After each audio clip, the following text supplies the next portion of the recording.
this is just a short video to show you how to get Python. I'm sure you already know how to do that sort of thing, but just in case, grab a browser. Anyone will do. Pick Chrome here. And let's see. Go up here and do Python. python.org.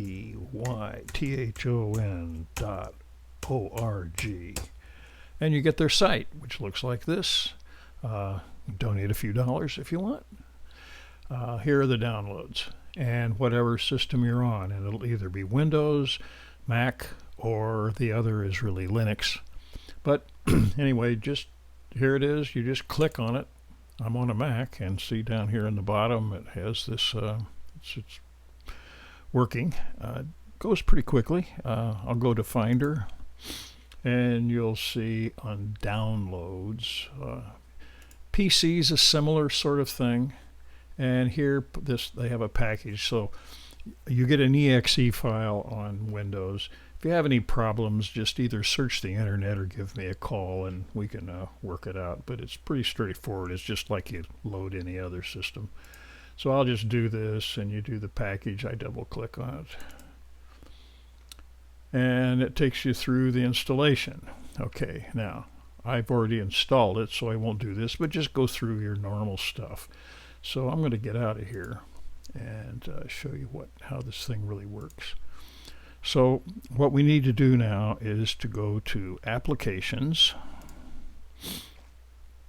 and in Applications you will find in here somewhere a thing that says Python 3.8, and if you click on the little arrow you'll see IDLE, all in caps, app. That's what you want, and you double click it. Now you might have a little trouble chasing that down on Windows, but just search for it and you'll find it. At any rate, you'll get, it should come up like this. Now, I'm going to just pull this out here a bit, and if I go to idle, let me just look under Preferences. I want you to do this.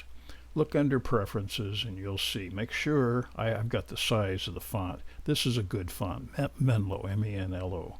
And use 4 spaces. By the way, I like this because it makes a clear distinction between I and 1, which can be a real problem because I tend to make that mistake all the time.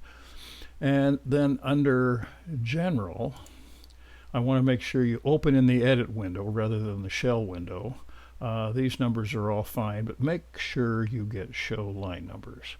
So if you get out of here, you should be right here where you have this line number ready to go, and you will type IMPORT TURTLEST, and you'll get into the videos and things will roll. That's it.